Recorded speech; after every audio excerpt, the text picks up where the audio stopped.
All right, so we are extraordinarily lucky today to be able to welcome a guest speaker who is an old friend and collaborator of mine, Pascal Langdale.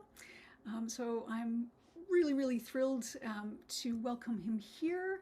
I'll just sort of ask Pascal to wave hello and say hi before I give the kind of official bio for the recording of the guest lecture.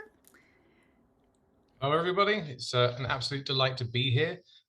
This has been something a long time in coming, and I'm very excited to be able to share the few things I know and learn a few things from you as I go as well. So yeah, thank you very much for inviting me along. Fantastic. All right, so here's the official bio. Pascal Langdale is an actor and teacher known for his reliable versatility across multiple media. He's worked in TV, film, voice, and video game, and has been described as the Swiss Army knife of mocap. Head of the Canadian branch of the Mocap Vaults, he is a movement specialist with expertise in nonverbal behavior, bringing characters to life through voice, body, and psychology. Pascal's most recent mocap work includes Far Cry 6 as a body double and the voice of Bagley in Watch Dogs Legion, for which he was nominated for a Canadian Game Award. Also contributing to many of the Play as Anyone NPCs as actor and movement choreographer. He's worked on numerous video games since his first role as Ethan Mars in Heavy Rain, including voice mocap and performance capture, actor performance matching, reverse ADR, facial capture operation, and demo production. A born Londoner, Pascal is a graduate of the 3-year acting course at the UK's Royal Academy of Dramatic Art and made Toronto his home in 2011. He has credits in supporting roles in more than 100 TV and film roles in the past decade in Canada, which include Killjoys, Bitten, Suits, and the recent Randall Okita movie See For Me. With John Dower, Pascal co-wrote Performing for Motion Capture, the world's first in-depth resource for the education of the next generation of actors in digital production, including interviews with over 20 experts in all stages of the pipeline. So, welcome, Pascal. Wow, I recommend anybody to get somebody to read a bio to them. It just instantly makes you think, oh wow, yeah. Yes, thank you very much. I think I'll go home now. I can only disappoint. Yes, thanks very much. When I listen to that, I hear I hear the past, the 15 years of my life. I've been fascinated about where acting and technology meet. I'm fascinated by the huge problems of interactivity. Trying to solve them. I'm fascinated by how acting techniques itself need to develop or remember lost skills to be best used in capture-based media. And I keep on coming back to it, no matter how many times I try to move away and think, oh no, I'm now going to concentrate on theatre, now I'm going to concentrate on film. I can't help thinking up crazy ideas to try to apply to some form of either animation-based or interactive form of storytelling. Interactivity itself, I know we're talking about procedurality, but the two are intimately linked. Interactivity itself is older than film, and it's older than our accepted bias towards linear narrative. Storytelling has always had an interactive nature, and no story remained the same between one telling and the next. And sometimes I feel that the idea that interactivity and all the tools that we throw at it as trying to create something entirely new, I don't think is that true. The tools are new, the access to it is new, and many of the stories are new. But the fundamental desire of storyteller and listener to cooperate to reveal a story, I think, is as old as fire. That's the position that I start with. Now, let's talk specifically about procedurality, because if you have anything which is interactive, you are instantly in a world of how to optimize the ability for the player or the viewer to make discrete choices, which changes behavior, script, and narrative. And procedurality, in essence, is a way of letting the computer do much of that hard work for you. So instead of recording 16 different ways of running, you only need to record a certain number of runs, and then you use the computer to interpolate between certain keyframes in order to generate different kinds of run. And then you can run that at real time. And that's what procedural animation in particular is designed for, is to run animations in real time. You have to do this because the quality, the processing power required for a cinematic at a very high level is really quite heavy. And for gameplay, you don't need that, you don't want that. So it's easier and cheaper, if you like, to create algorithms and source library data in order to create procedural animations, things that can, so that when the player says walk and into run, it's an algorithm which is making the transition between walk and run. These are called locomotions. So those of you who play games will be very familiar with these. But if you don't, locomotions are everything that the player does repeatedly. Walking, running, changing direction, opening doors, riding a horse, anything in that particular game world that requires, it can be put into a repeated cycle, will be thrown in. So if you're, and each of the variations of those things need to be included too. So it's not just a question of, strafing, which is a low crouch run. You will also have to strafe with every single weapon that character can carry. So you're doing the same locomotion set maybe 20 times. Now, these locomotions are often, they're one of the most consistent parts of motion capture, but they're often spread across the entire development of the game because there's a certain amount of iteration involved in order to get it right. And it's the sort of thing that actors will be, not necessarily actors, but stunt guys as well, be brought in time and time again to improve and expand the locomotion set. It is absolutely exhausting. I do not do it. I've done it once and I don't want to do it again. It is extraordinarily exhausting. So that's locomotions. The other thing that I do and have done more of is quick time events. Now, quick time events can be fight moves. Press X in order to do a fight move of some sort. Those are quick time events, but they can also be triggered events as well. And the triggered events can be dramatic. They don't need to be fight triggered events. So that means that player walks up to non-player character, makes a selection, and then a conversation ensues. Or if it's not a conversation, it might just simply be a statement that the player needs to know. These are sometimes called near cinematics, but it's still a quick time event. The player has to make the choice in a certain time frame in order to generate that particular conversation. So I'm going to show you something now, which is I worked on a game, worked on Watch Dogs Legion, which I think the total development time, I did my first test probably about 6 years ago, maybe around about 6 years ago. It gives you the idea of the time frame involved in building a game. Even then, they were exploring the idea of something called play as anyone.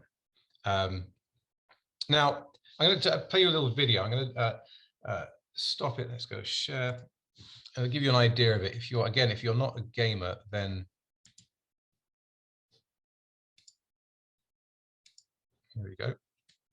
Should get you up to speed.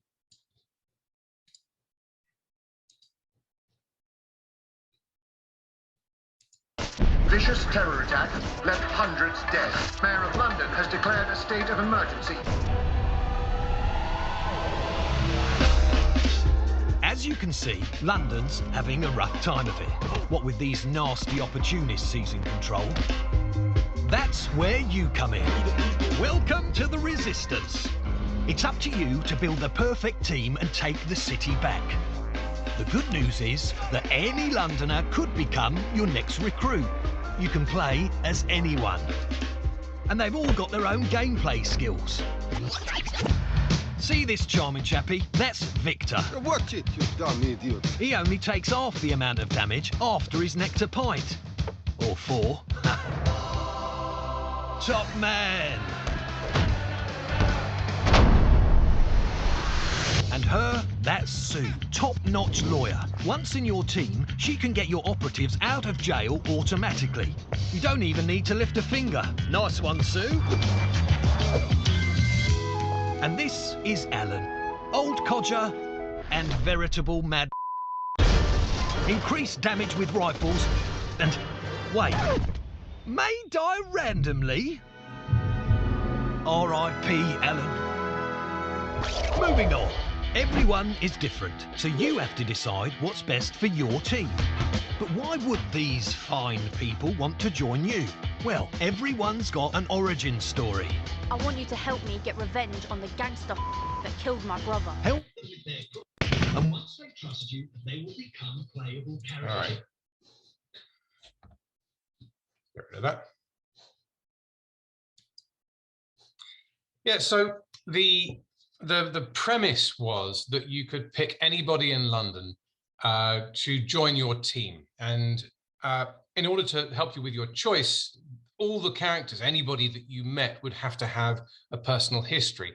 As you saw there, was done for burglary or whatever it was.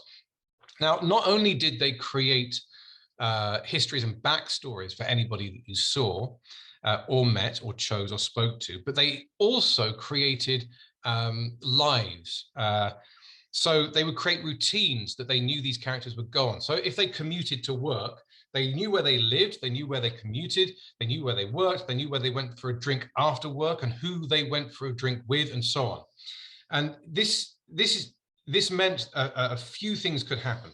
One is that you could predict where people were going to be.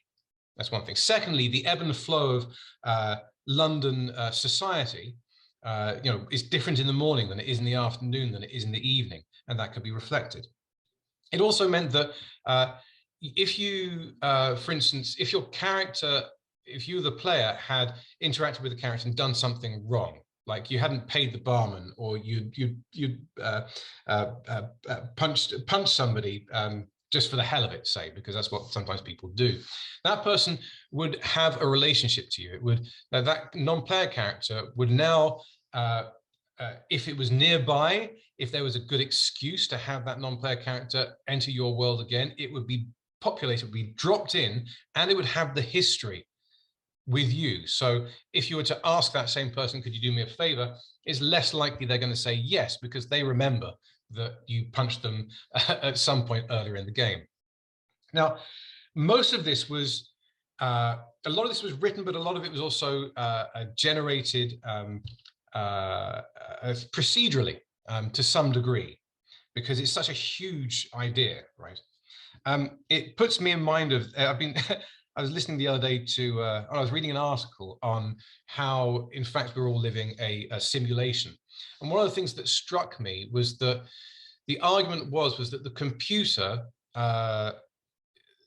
goes through a certain procedure and is only aware of the procedure itself.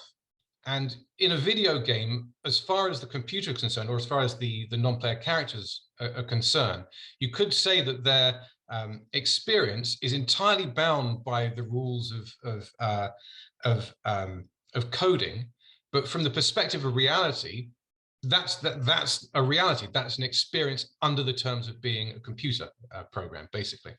And I thought of Watch Dogs Legion. Kind of thought that's actually getting closer and closer to the idea of a human simulation, which I kind of enjoy. There's a host of different challenges when you're trying to do that, and I think probably the best way of doing that is to show you this. Okay, so let me make sure that I've got it.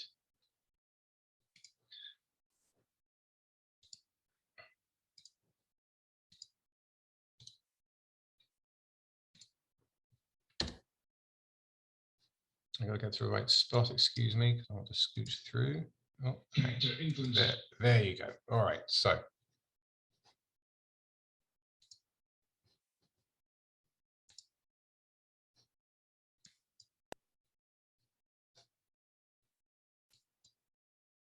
Excuse me.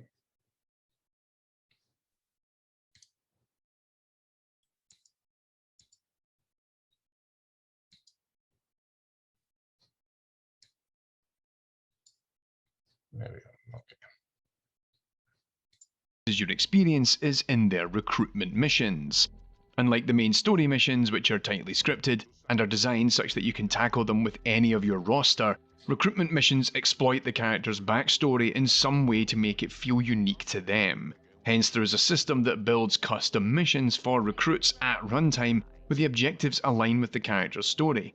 Essentially, this generation system focuses on the what, when, and where for a given mission, and then feeds on information from the recruit and their backstory to provide the who and the why. So the missions are not generated in the way I think most people would talk about, mission generation, right? So we did some experiments with that, but it's hard to get that to the level of narrative quality and realization that we were aiming for.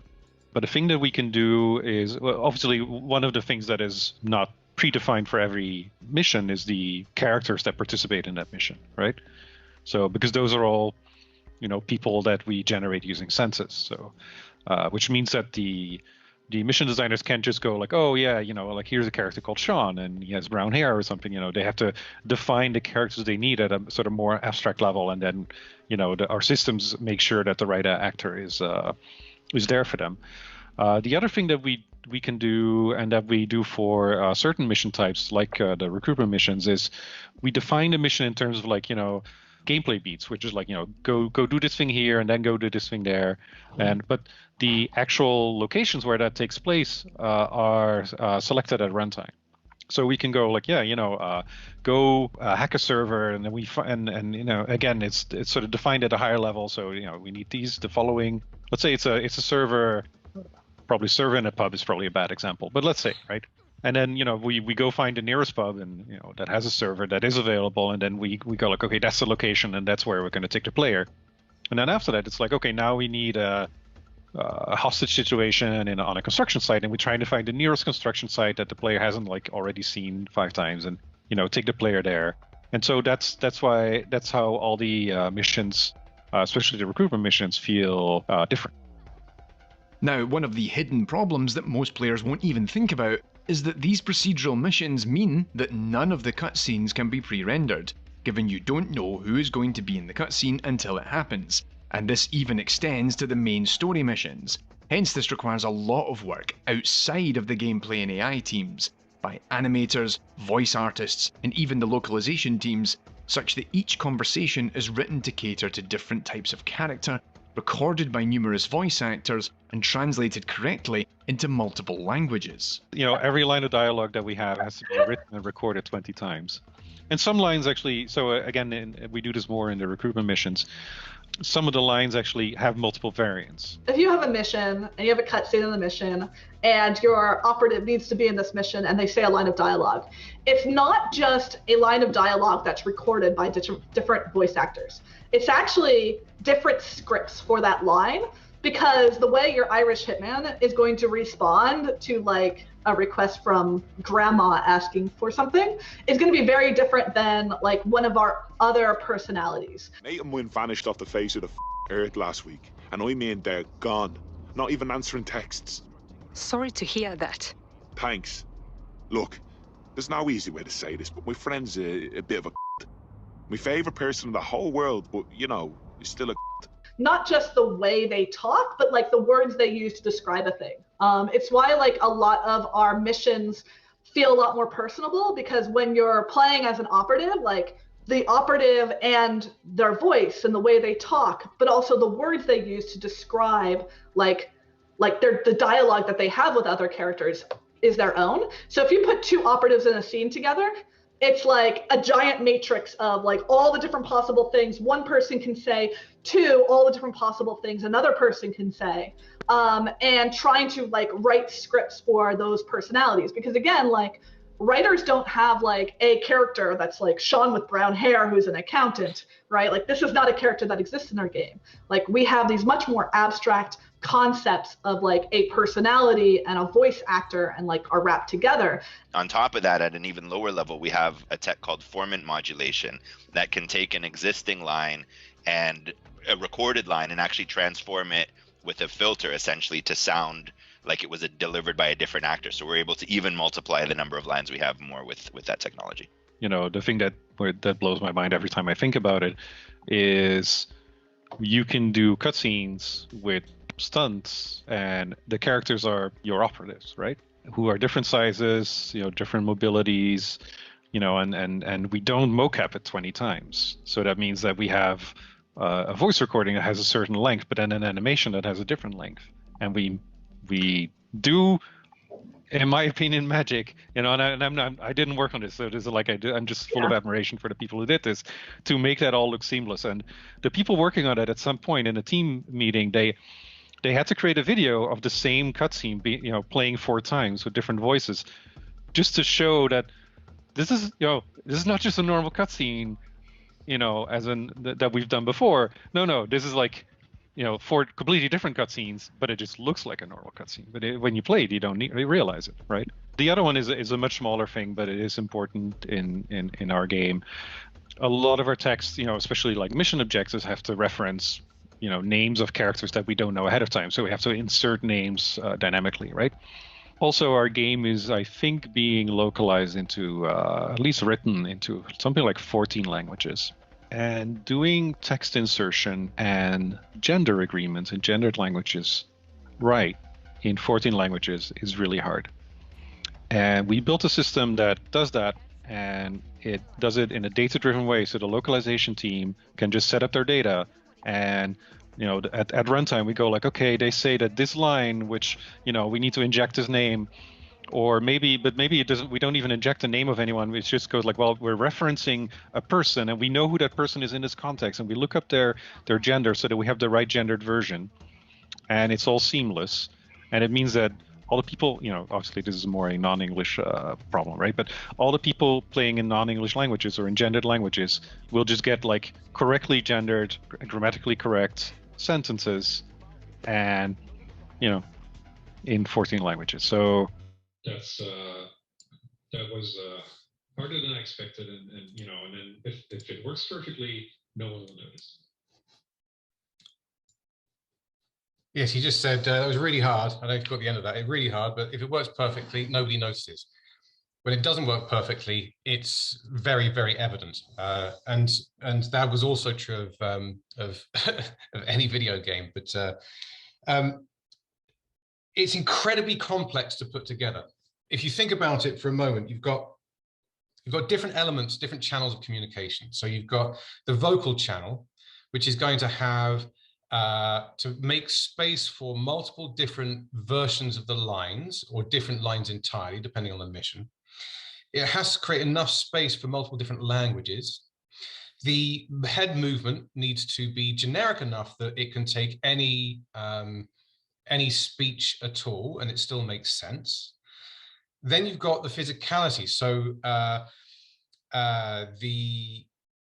the characters that you see are a combination of a library of physicalities and gestures. I have to be careful here because obviously I directed and helped build the library, and it's all under NDA, and there's a limit to how much I can say how we did it. A little bit of history on this. Libraries have been created in games for the past 6-7 years regularly. I started banging on about libraries after I did Heavy Rain, and I realized it was possible. And people thought that I was insane. It would never happen because it'd be too expensive. Then it became more affordable, and you started to see the application of libraries and non-player characters in the background. So if you look at Assassin's Creed Origin, or actually any of the Assassin's Creeds, a lot of the people in the background are me and my friends who work at Ubisoft doing these things, doing stuff in the background. But they started to create gesture sets so that people could be talking to each other and gesturing in a relatively generic and reasonably consistent way, so that you had people talking in the background, not just walking around, and then you could walk past them and overhear a conversation.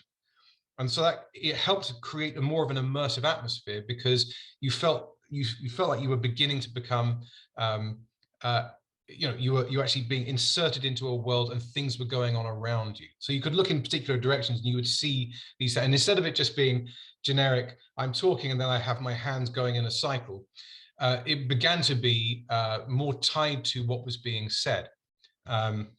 It's extraordinarily difficult, because the way that language and gesture combine is done in the brain in a particular way, so that they show and tell the same thing when it's really important, and they will show something different with the visual, with the gesture, a quality. So if I bent the thing back, then you see that it's tense. The thing that I'm bending back is really thin, and this is the fulcrum down here. But I just said the word, and he bent the thing back. That was it. So one of the problems with language and gesture and creating procedural animation gestures, so it's procedurally animated gestures, is that a lot of gestures don't fit. They can't do, because they're not generic enough. And a lot of gestures are called iconic, and they only work as they're being unpackaged with the language. Now, there are people that are studying how to do that, but it's nowhere near the point at which we can actually tie gesture to language in that way. The physicalities themselves are combinations of physicalities. I can spot, and most of the time I can spot who it was that did the original capture, but sometimes it's combinations of different body parts and arrangements that have been put together and sort of combined for the character. Interestingly, I don't think there was any gender combination, which I always thought would be quite interesting. And it wasn't built into the system. I think part of that was also because of the localization issue as well. They were thinking, we're going to have to add another extra layer of a tier of description, which they could have done, but it's a big enough project as it is, to be fair. The next challenge is cinematics. So as the video said, you don't know who's going to turn up and do that cinematic. You know that there's a cinematic going to be there, and at least one of the characters is going to be the consistent character. So in the scene on the bench, for example, the guy in the suit was the consistent character. And what we needed to be able to do was to create a system where any character could populate the cinematic, would have their own gesture and physicality, and would go through the cinematic with consistent characterful behaviors. So that when it's all put together, you don't see that the person that you're looking at is a combination. Again, I can't explain too much how we went into it. All I can say is that I don't think I've ever been put under such demand as an actor to both act and be technically incredibly accurate. One day I hope they release, perhaps they will at GDC, I don't know. One day I hope they release some of the footage of what it was that we did, and how when you put it together, you know, it's had that sort of 4 square thing of everybody doing the same scene, and how we managed to do that and put that together was an extraordinary feat. And there was some that were really complicated. So for instance, I played the old man, and he was one of my stock characters, because we each had certain archetypes that we would take. And so he was one of mine. And even how long it takes you to get from A to B is going to be different if you are 78 years old to if you are 20 years old. But you still have to do the cinematic and arrive at roughly the same place. Because otherwise nobody's going to be looking at you at the right point, or something's going to happen, it's going to miss. So you have to find some way of and this is true of game development and certainly of mocap a lot of the time, is that the constraints you have to work around and create a truth that justifies the constraint, which we're going to go on to next. So in Watch Dogs Legions, the script was was often created in real time. They knew that they know enough to put it all together. If you're doing a cinematic where there's a quick time event and you have to, as the player, make a choice of what kind of behavior you're going to do or what you're going to say, you have something called the split narrative. Now, I know Alison has showed you how I created the sort of the three strands of the possible reactions before going back onto the main linear line again. Now, that's when we were doing that, that was relatively new to do that in a dramatic sense. I'm going to show you a clip, and I just want to do a little bit of a check that this was filmed in 2008. I have no explanation as to why it is the female character is not wearing pants, or rather I do, and it embarrasses me. I just want to make that clear. How it is a scene that does show how there are the constraints of multi-linear storytelling affect the actor's choice. So let me find this here. There you go. I might scooch through, but the head and tails of this is that they have slept together, they've woken up the next day, and Ethan is about to discover something about Madison from her notebooks. And this is a player choice. The player doesn't have to actually look at any of this.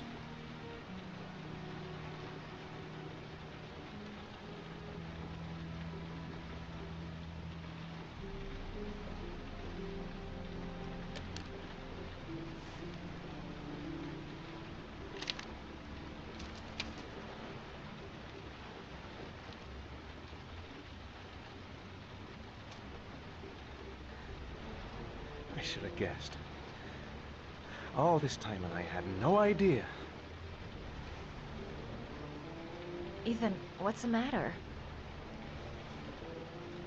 I thought I meant something to you. Listen, You're a pretty good nurse for a fucking journalist! Ethan, I wanted to tell you, but... What kind of article were you gonna write? My life with a serial killer? No. How I caught the origami killer. Maybe you'll get a book deal. I hope it was fucking worth it! Ethan, it's not what you think. You lied to me, Madison! All this time you fucking lied to me! I thought you wanted to help me, but you're only thinking of writing a fucking book!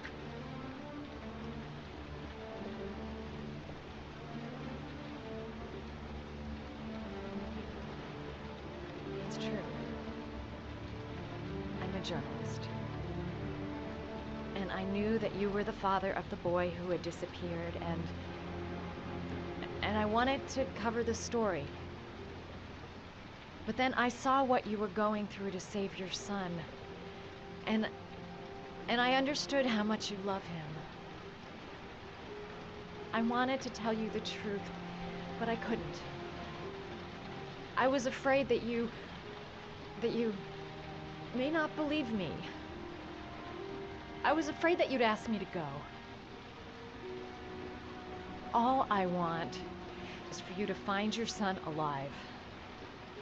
And when it's all over, I want to be with you.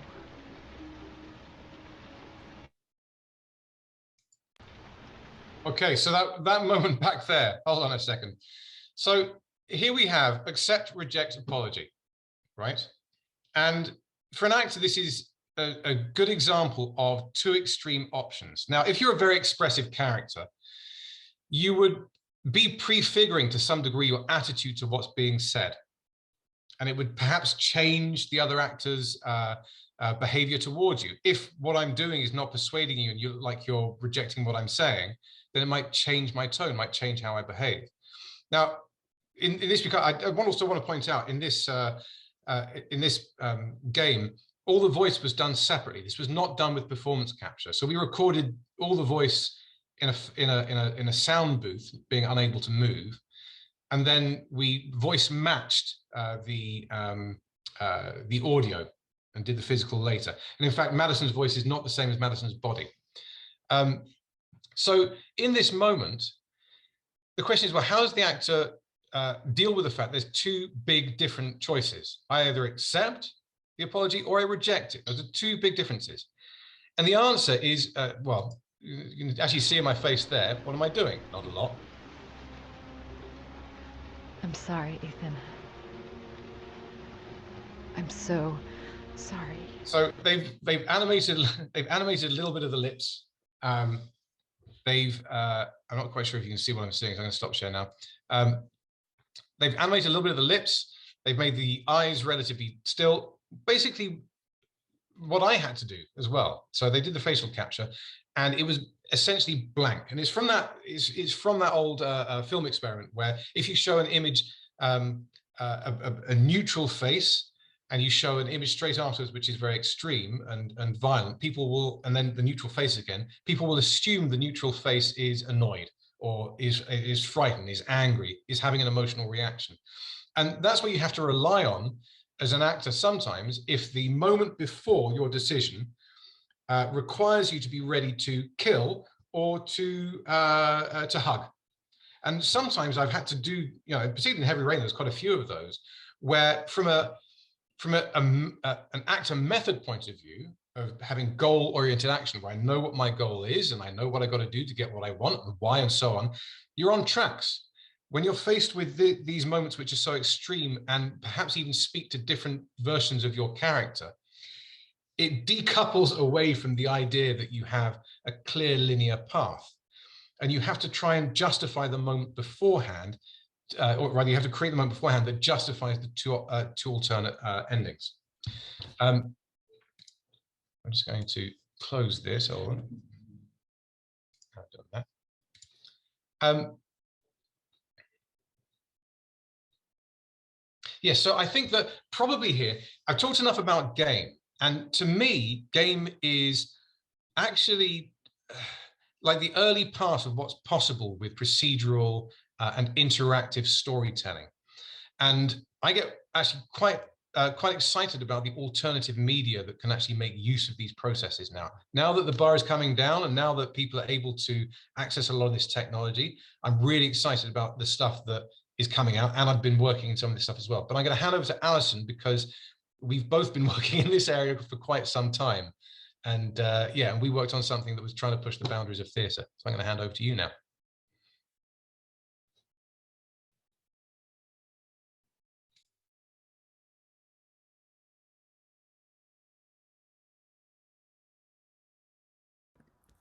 Unmute first and then share screen. There we go.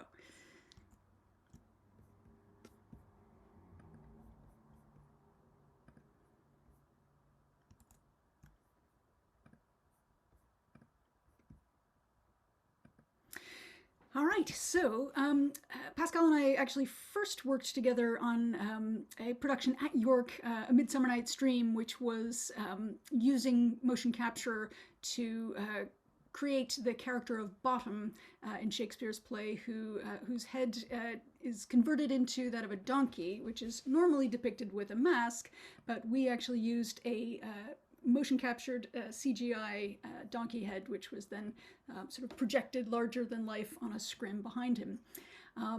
That was a heck of a lot of fun, but after that we did a project which was sort of really pushing the boundaries of what you could do with motion capture, real-time animation, and interactivity, specifically through Twitter. So this was a a show called Faster Than Night, which we described as an interactive real-time animated adventure. But it was at Harbourfront Centre on a stage with a screen, and Pascal sitting live on stage beside his avatar, who you can sort of see a idealized rendition of him there. It evolved. And the basic idea of the story was that social media billionaire Caleb Smith is on a mission racing against a terrible terminal illness. He's embarking on a deep space voyage with the secret goal of cheating time and death. While half his wealth drives the search for a cure on Earth, Caleb plans to take advantage of the time dilation of faster-than-light travel, returning after only a small time has passed for the ticking time bomb of his disease, to enjoy his new cure, a long life, and immortal fame. And so the play actually takes place on this faster than light spaceship that he has paid for, with his small crew already in cryosleep for the jump to hyperspace. So he's basically talking to the only other character on the ship, who is his AI, the ship's powerful artificial intelligence named Ismay, who he also helped to develop. And basically what we enabled the audience to do was to tweet to Caleb through Ismay. I'm just going to jump the trailer just so we can kind of move along through this. But two of our touchstones for this were Tony Stark in the heads-up display, or HUD, of his Iron Man suit, and Commander Chris Hadfield, the astronaut who captivated the world by tweeting from the International Space Station. This was just a year before we were doing this show in 2014. So we described Faster Than Night as mashing up cutting-edge motion capture and video game technologies with the ancient theater tradition of mask acting. This is a look at what the raw, unadorned real-time animation of the facial motion capture looked like. It was a 3D model of Caleb the astronaut, cel-shaded to look like a graphic novel, and driven by Pascal's expressions as captured by his head-mounted camera as he sat live on stage. And here's the first draft design of Caleb's HUD interface with our notes all over it to the designers. The HUD animation would eventually be composited on the fly with Caleb's real-time animated face in the center, Ismay's voice waveform, and the live Twitter feed in two other corners. And the effects company Capture Scratch also designed the ship itself and the ship's interiors that we occasionally cut to in order to show the cryopods. So this is what the final screen animation looked like on stage. It's kind of hard to see them both in the same image because the camera's exposure and the difference in the projector and the head cam brightness, but you can sort of see Pascal sitting at the bottom left there and his avatar towering over him on screen on the right. 4 characters in this story, even though you only actually saw one actor on stage. Caleb was played by Pascal, and then the ship's artificial intelligence was voiced live by Malie Hutton. There were 2 other astronauts already in their cryopods, Dimitri and Xiaojing, who were NPC characters whose voices were pre-recorded by York theater grads, Andrei Borisenko and Amanda Zhu, and the audience would only hear these characters if they voted for a particular ending to the story. And so we used Twitter both for a teaser campaign to build interest in the story and during the show itself. 6 weeks in advance, when we were still in rehearsals, we began establishing Ismay the AI as a character online. Ismay was short for Interactive Socially Mediated Empathy Engine. And we wanted to try and build up an online audience, but ideally of people who were actually living near Toronto who would want to come in person to see the stage performance of Faster Than Night. So this is the first tweet we sent out, inviting people to submit application tweets to become Fastronauts. And this was our first response from a real live person.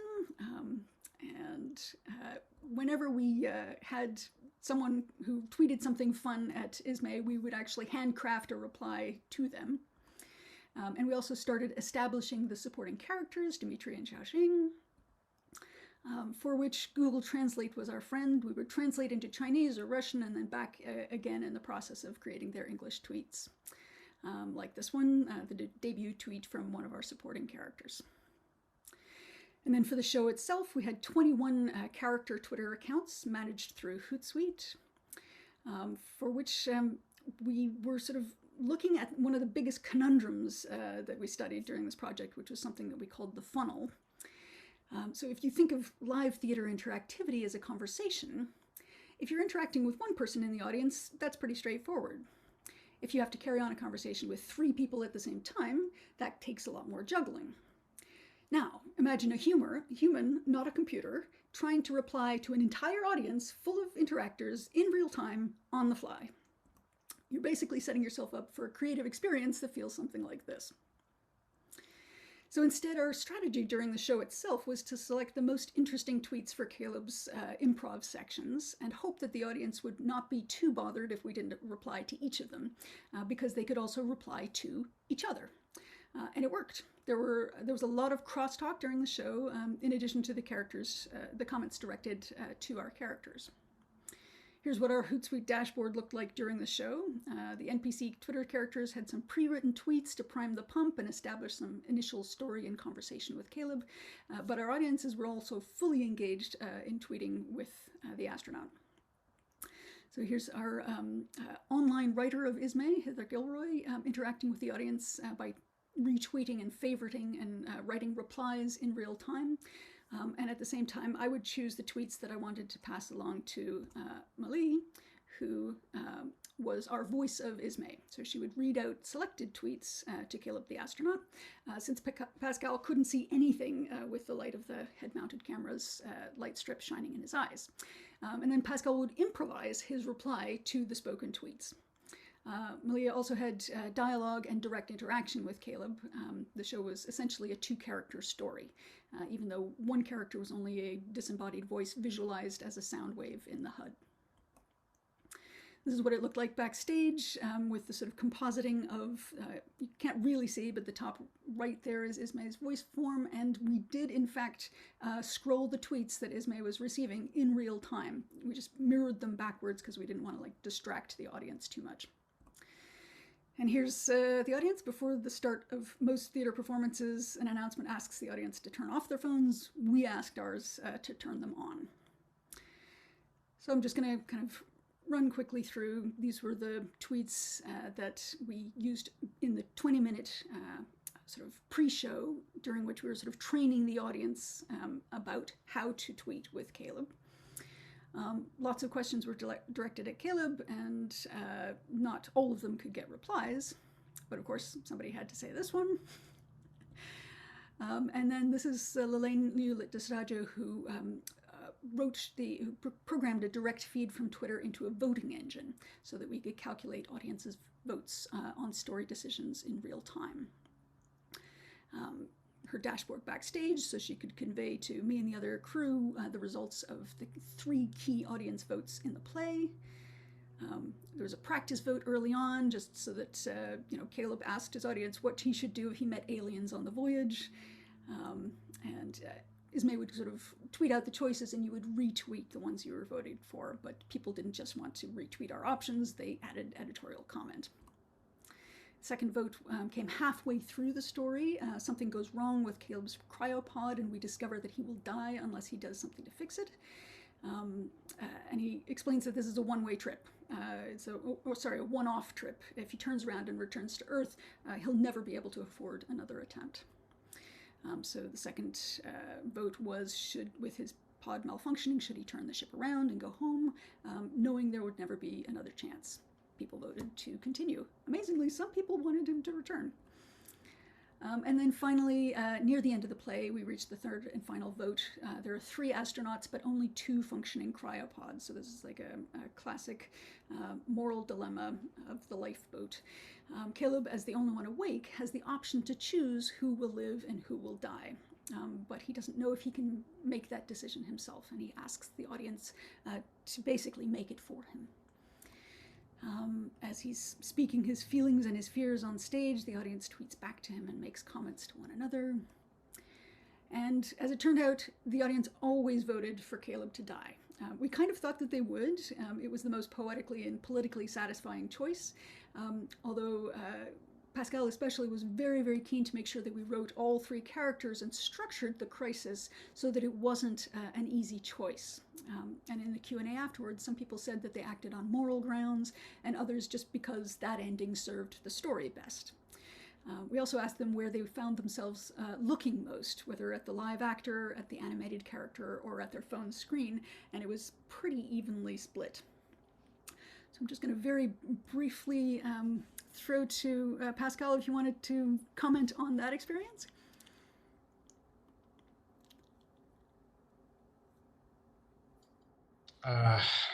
Well, I have to say I'm quite sad that we didn't have the opportunity to work it so that it was even more difficult for the audience to not kill somebody else. I understand that actually the second one, it was pretty close. The second time we did it. I really enjoy this this format, I think, because the play allows you to, it gives you the linear, the benefits of the linear storytelling. And just like in, it was, Amy Henning, we were watching a video recently, says, you know, but the linear arrival, sorry, the arrival of a story in a game is at the end of the game. If you don't make the end of the game, then you don't get the payoff. That's the basics of it. And the same way, the piece of theatre, you've got a curated linear storyline with opportunities for interactivity. And then you have the possibility for a group vote on a really tough question. And this format can be used for any tough question, in fact. And it allows the audience to have a relatively safe way of sort of having an internal debate or a debate with each other before being forced to make a decision quickly, and then live with the repercussions.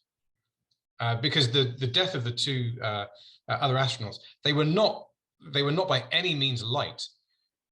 You knew that you were killing somebody. There was no doubt. And, you know, the argument being it's for the greater good. Well, you know, I don't know. But I really do like the way that this is possible. And now with, obviously, with live theatre being more unpredictable, I do see that there is an avenue for this sort of thing to be incorporated in live animated theatre online as well. Because I do think that you still get the sense of community because you're connected in your decision making in small groups. And it's not, and you still get that feedback, whereas with some other theatrical systems, you're given one choice and you're just one dot in many choices, and you don't know, you can't see your effects on the world. You can't see your presence in the story. And I think this does address some of those problems, not all of them, but some of them. And I think I'd like to do more of that. Yeah. So I'll continue on for a project that we then used the same assets for. Thank you very much. As I'm sharing screen.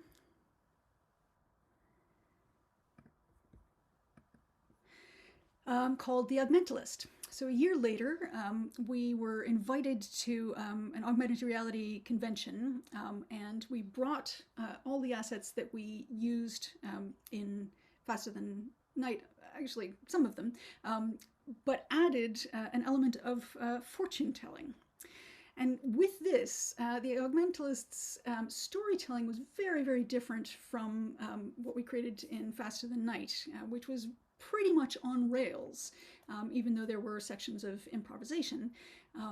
You basically had three endings to the story. You know, the first two choices didn't really affect the overall play, and then the final choice of the three was the one where you had one of three possible stories, but overall story on rails. Whereas The Augmentalist was a sandbox. It was at a theater, which was actually the Augmented World Expo in Silicon Valley, a huge convention for augmented and virtual reality, wearable tech, and the Internet of Things. Again, I'm going to just skip over the trailer, but you can actually see that on my website. I've put those links up on the the e-class. So here's day one on the expo hall floor. We had a booth over here at the right that was open to the public. But what they didn't know was that we actually had a second booth, completely curtained off, behind the first. This is what the public saw in the open booth, a screen with the animated Augmentalist on it in the center there, and a headset that they could put on to hear and speak to him above the noise of the expo hall. But behind the curtain, what none of them knew was that Pascal had this laptop on the right watching through a webcam to see the person that he was talking with. And Selene managed the computer on the left, running the motion capture and real-time animation. In theory, we thought that Pascal would be able to do real-time research on the internet while he chatted with the client, but the Wi-Fi in the expo hall was slowed right down to a trickle, so he basically gave up on the web and improvised completely based on all the research that he'd done in the weeks leading up to the event. I was stationed out front, sort of acting as the carnival barker and encouraging people to put on the headset and talk to the Augmentalist to get their reading. And some folks actually thought that we were using AI or data mining, but it was definitely, well, it was definitely procedural storytelling. And I'll ask Pascal to sort of talk about the ways in which it was procedural. It was completely driven by natural intelligence, i.e. Pascal's. And then at the end of the reading, we gave people shares in Caleb's new company to thank them for helping us beta test his fortune-telling technology. And then at the very end of the expo, we were invited to have Caleb introduce each speaker in the final keynote session. You can sort of see Pascal and Solène at the table down to the left of the speaker's stage there. And in a bit of awesome synchronicity, one of those speakers was Jace Hansen, the designer who created the HUD in the Iron Man and Avengers movies. And we actually got to tell him afterwards that we stole all his ideas for Faster Than Night. So, Pascal, do you want to sort of talk about that one? Yeah, so you mentioned the human procedurality of it. Well, yeah, as soon as we didn't have access to the internet, it still amazes me that I did this at all. I'd studied mentalism and the tricks of how to persuade somebody that you're reading their mind. And this mentalism has got a long history and is a trick. There's no two ways about it. It's a trick. And obviously I'm a bit of an amateur, but the first thing that I would look at, I would need a bit of time. So I would be watching Alison talk to the mark. And I'd be assessing how old they are. I'd be assessing if they had any accent, even speed of delivery of how they were talking. Were they looking at it, trying to figure out how I was working? Wherever possible, Alison would come backstage and she would say, "Oh, it's so and so," and she would tell me what she had found out as well as the other things. So I would outsourcing the research basically, and from that I would start to use mentalist tricks to figure out how to persuade them to give me information enough that when I relayed it back, they would think that it was my idea. That's essentially the long and the short of it. Sometimes it was very successful and people were amazed and said, "Where are you getting this from?" "Oh, you must have seen my Facebook feed." One person who I said they had lost a memory stick and one day you will find it, but don't worry, the memory stick is telling you that there's nothing on it. Because that was the whole spiel, is that I was a digital mentalist.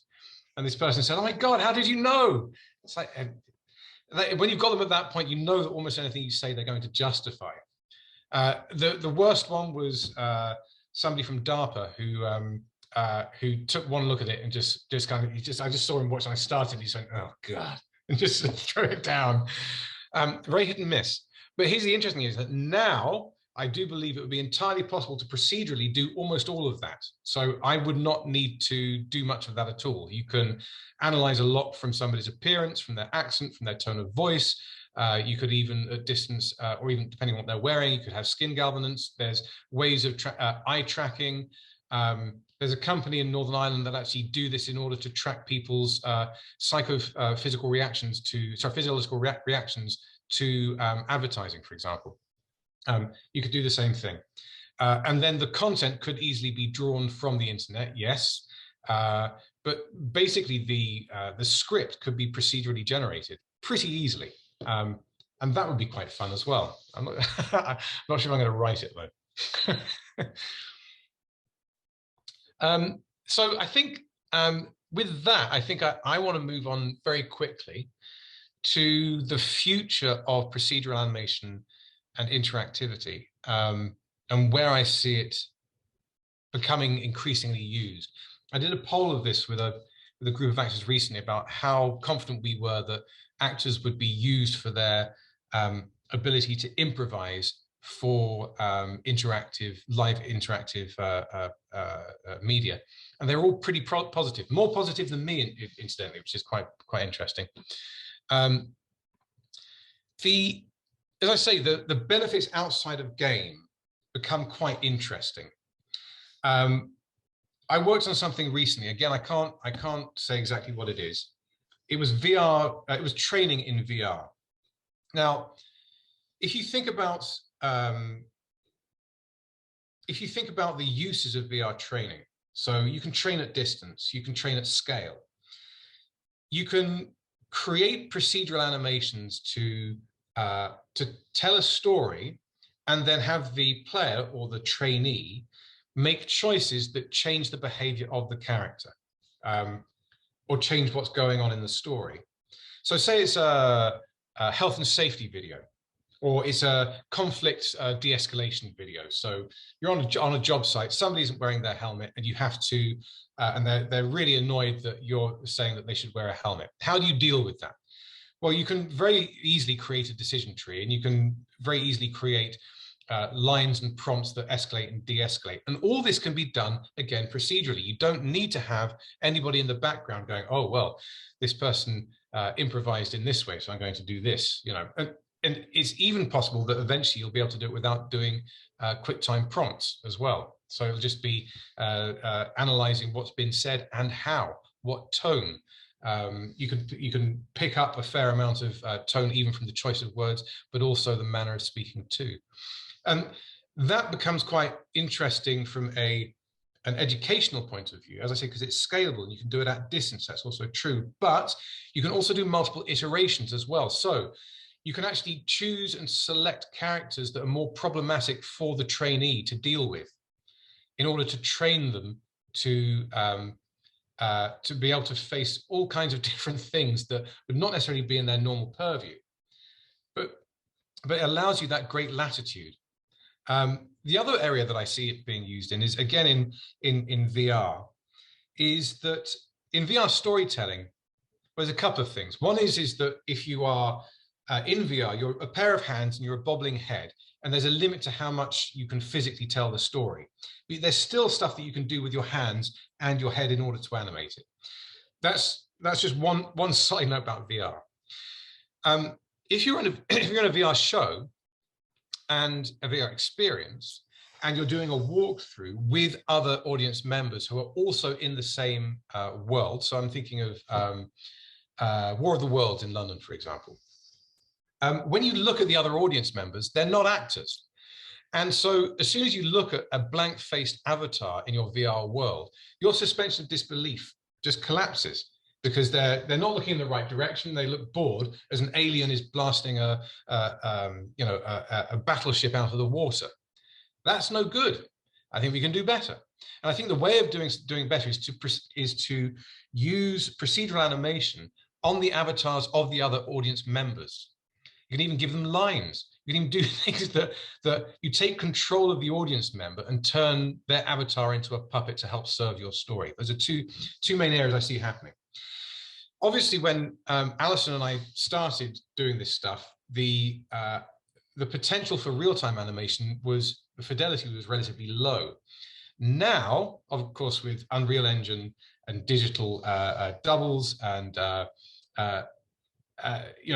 just fantastic tools that are now free to use if you're in the beta program or very low cost. It's an amazing opportunity to start figuring out how to tell satisfying stories using a mixture of interactivity and procedural processes. And that we don't actually have to repeat. We can learn from the media of the past, but we don't have to repeat it. I'm doing an experimental play just for fun with a group of actors doing a Boolean play. A Boolean in this sense means that it's just a collection of speeches and they each have two, and your path through will be you'll choose whose speech you have next depending on how you feel about the one that's just been done.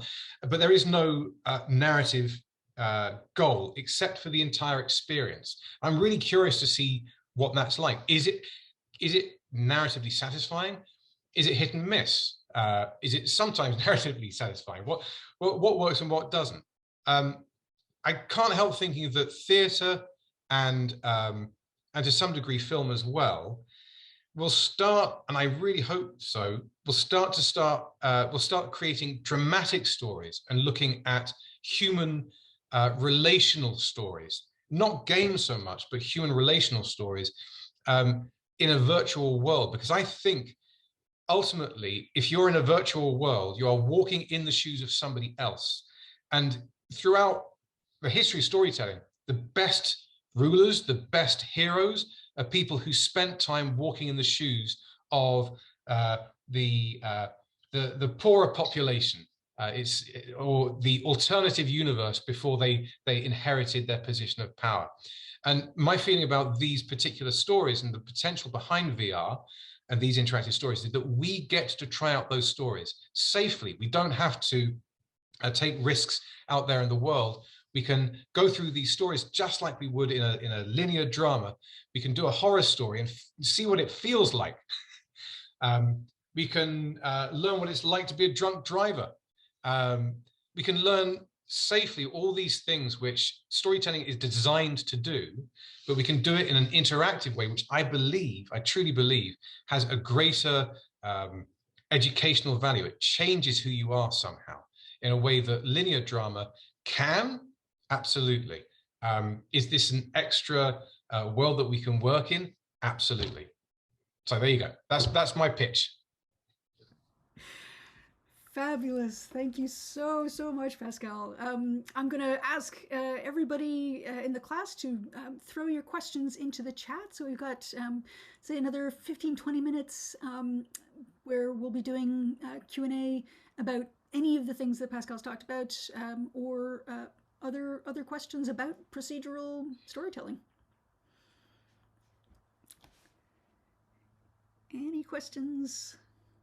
A lot of thinking going on. A lot of thinking going on.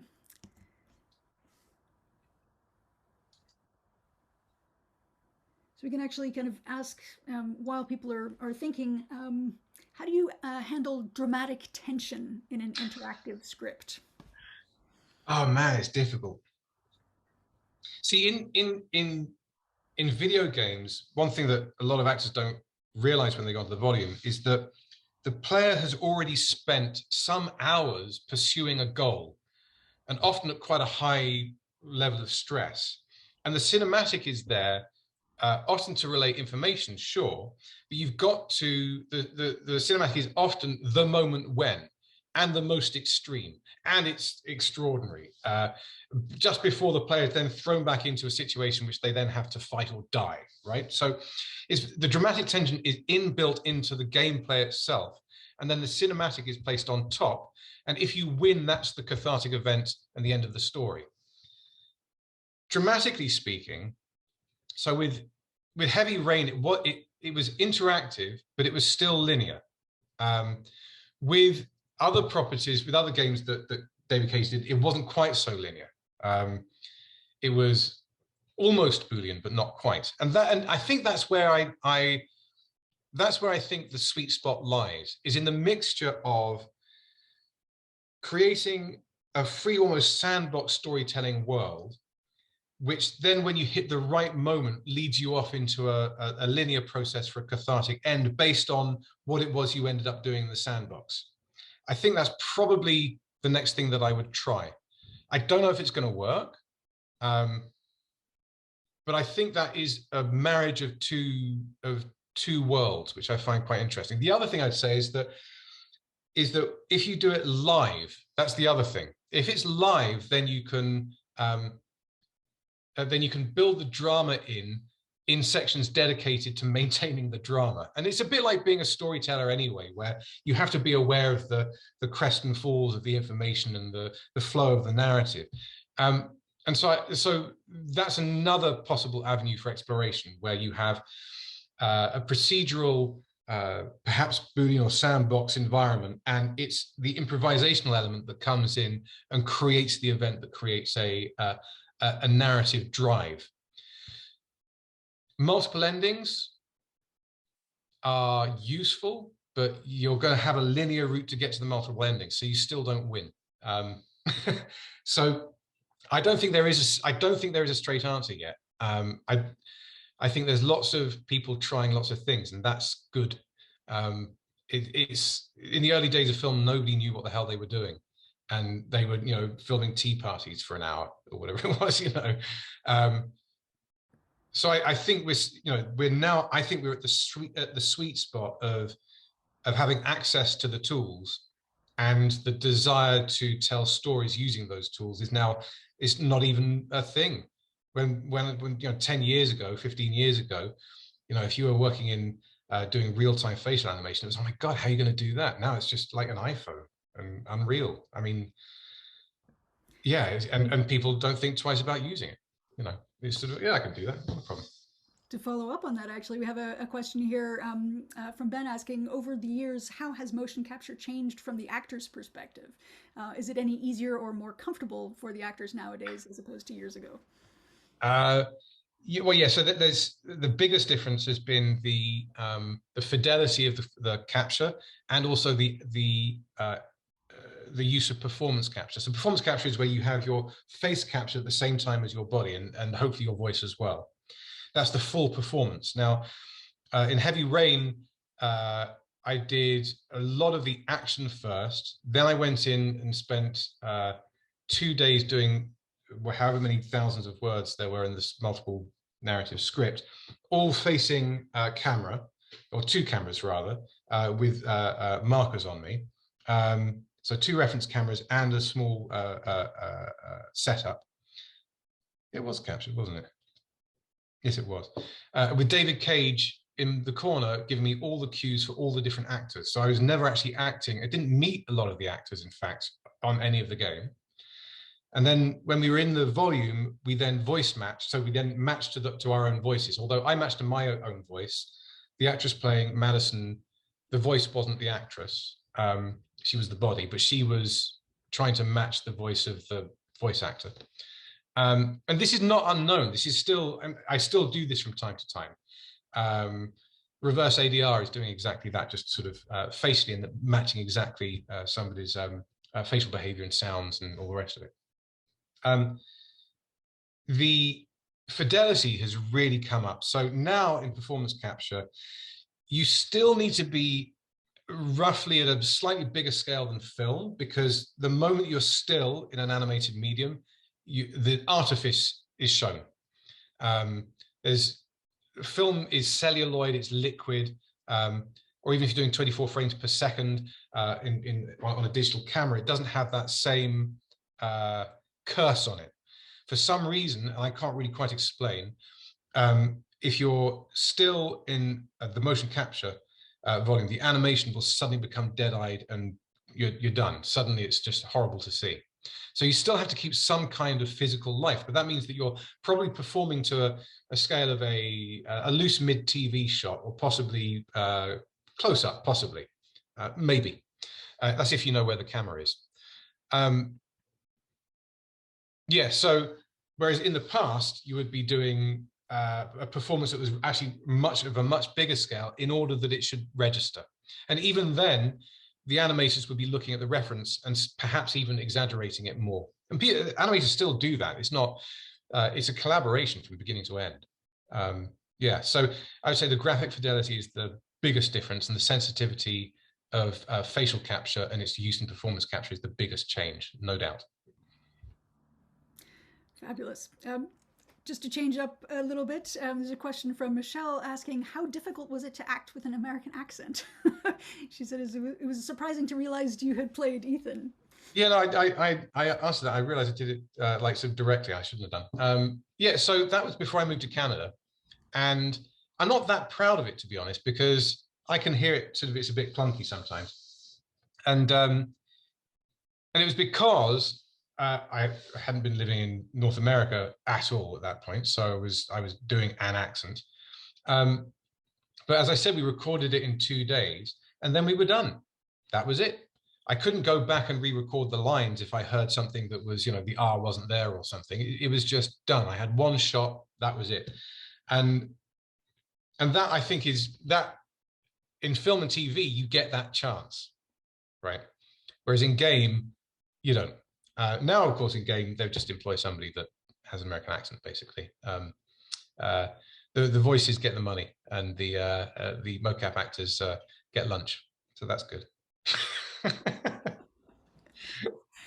So Ada's asking, what are the toughest challenges as an actor for games? Perhaps what about things for the people who work on games would miss or not commonly thought of from your perspective as an actor versus the makers?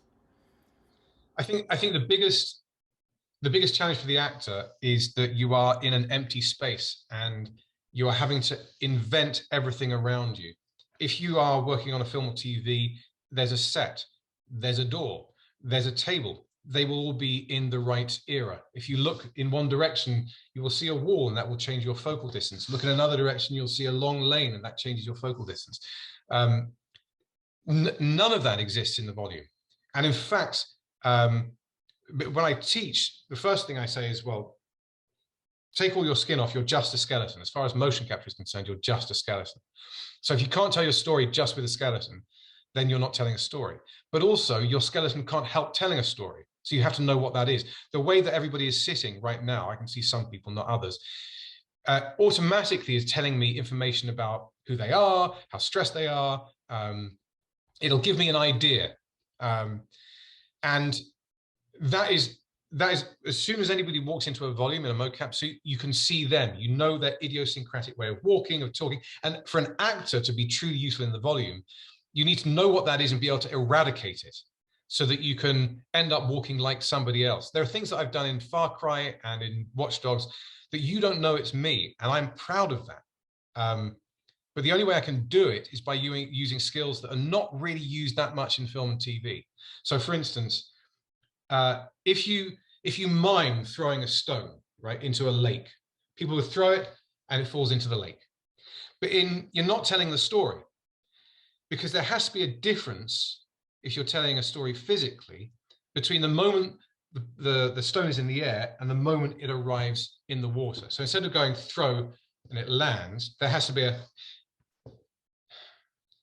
just a breath of collapse, something to say, okay, I'm done now. You know, there it is, there it went. And that degree of non-verbal storytelling is rare in actors, because most actors are not required to train in it. It's quite simple. You don't need to do that in film and TV. You need to be psychologically, you're probably close to your own playing range, you're close to your own personality. And you're not having to imagine the fact that you can smell the fire of a million homes in the background as you wade, as your feet are chilled by mud and you're fearing being attacked by a giant worm. I don't know. It's unlikely. You have to bring all that environment into your performance and make it register physically, because if it's not there in the source performance, will have to be put there by an animator, which costs a lot of money, or alternatively, it won't be there and it will lack that ability to suspend the viewer's disbelief. It's a lot of work. It really is. Yeah. Boy, is it ever. Yeah, some of my proudest moments have been being able to completely physically, emotionally, and psychologically transform into somebody else to the degree that you would not know that it was me. And you don't get asked to do that. You simply don't get asked to do that in theatre, film, or TV. We have a question here from Amy saying, I'm really fascinated with the concept of actor improvisation replacing advanced AI software in an interactive game or VR experience.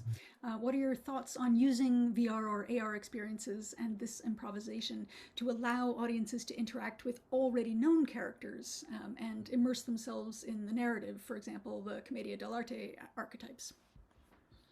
Well, there's a few roadblocks which are slowly moving. One is, how do you, and people have done this, but it's still a bit clunky. There's been a few experiments. So there's a guy called Dustin Freeman who created a virtual world, and he employed actors to be able to improvise in different time zones. So if anybody was playing, there'd be a little beep on the actor's phone, they'd put it on, and then they would improvise with somebody in VR wherever they are in the world, because they're playing at 3 o'clock in the morning in the UK.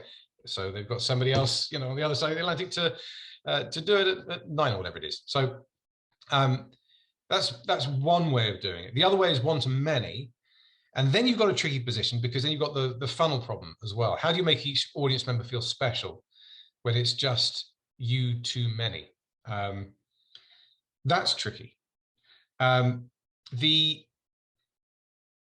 The use of improvisation, I think, to be honest, is the key difference and value that an actor can bring. Because eventually, pretty soon, I'll be able to procedurally animate most conversations to the degree of reality you might see in a soap opera.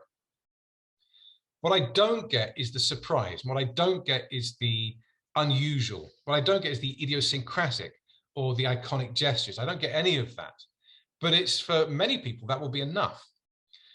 But where I think actors need to explore over the next 15 years, I think, is improvisational skills that work within interactive narratives.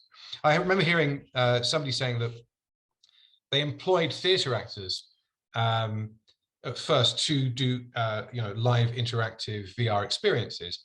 And as soon as there's a technical problem, a lot of these theatre actors just seized up and didn't know what to do. So they ended up employing comedians who could act. Because of course they're used to being able to work on their feet and deal with whatever is being thrown at them. And when I heard that, I was like, well, wow, that's interesting, because again, improvisation, l'arte, commedia dell'arte, actors have a long heritage of improvised storytelling, and we've just lost it. That's all. It just wasn't useful. It just stopped being useful. Just like, silent movies used pantomime, basically. It's pantomime, and created a lot of work for a lot of people, and then suddenly it wasn't useful, so it's not a skill that's been lost. I think it's a skill that needs to be retrained and to be part of the actor's toolkit. We are also looking towards the point at which deceased famous actors will be embodied by other actors who can be them. And then you are into, I don't know, maybe Paul Newman playing King Lear with a contemporary audience that are seeing it in VR and can get up close and personal to Paul Newman, have a front row seat, or literally stand in between the two people watching. That's a one-to-many system. It's more like New York, where you wander through See No More. Sleep No More. Sleep No More. Thank you. Terrible names. It's more like a Sleep No More kind of idea. But there's no reason why, as you say, established characters and established actors won't have their families, their estates will have ownership over their digital versions. And then the question is, well, how do you monetize that? How do you turn that into something that persists? Eventually, one day, of course, they won't even be famous actors. They'll be famous avatars that were created, and they will never grow old. It's kind of a dystopian note to end on, but we're coming up to the top of the hour. Any sort of last thoughts that you want to leave us with? Obviously, the class here is for writing for games and interactive media, but I think that the theater students at York and a broader audience beyond this is going to be really interesting to hear this. I'd say one thing, which is this: the future is not. I don't believe the future is with AAA games. Okay, I think that route is established. Sure, it will exist and it'll be very successful, marvelous. I think that the future of interactive entertainment and storytelling is happening in universities now. And the only way that will, I should say not the only way, but the best way that will work is if there is true collaboration. Because one thing that is true of games and has proven itself is that it's a collaborative process. There is no absolute ownership over a character. I do characters, but I'm fully aware that it's a combination of artistry, skill, and code. And I honestly believe that if you as students find ways to reach out to other departments to create things you would like to try out, explore, have fun with, and put out there, that is going to be the most interesting place. And that will be, in another 10 years' time of doing that, you will see stars coming out of that. You will see the next generation of people talking at OR and GDC, or creating things on Netflix or for Amazon. It's this, I do honestly think that it's this generation. It's the sweet spot of access to tools and an irreligious attitude towards the use of talent. And I think that's a great place to be. And I really hope that you find ways to make those connections. You can make connections with me. I know actors that are always interested in doing stuff, writers too, and directors.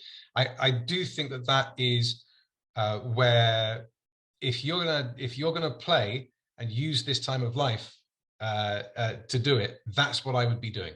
No doubt at all. Now Please do it. That is a brilliant note to end on. Thank you so much, Pascal. I love that Jada in the chat says preach. It's been fabulous having you here with us. Thank you for sharing your experience, your expertise, and your prognostications for the future. I'm really excited to see what folks do over the next years and decades coming out of this. So yeah, I mean, think of what we've done in the past 10 years and how much has changed. I mean, my word, it's going to be great. Amen. Going to be great. Thank you very much, everybody, for being patient to my rambling, and I hope you got some good stuff from all this. And listen to Alison. There you go. Your $5 is in the mail. All right. So thank you for that. Thank you to everybody for hanging in there with us. And we're going to now take a 10-minute break. And I will see you back here at 4:10. Thanks, Pascal. Bye. See you around. Thank you, Pascal. Oh, you're welcome. Bye, everyone. Thank you. Take care.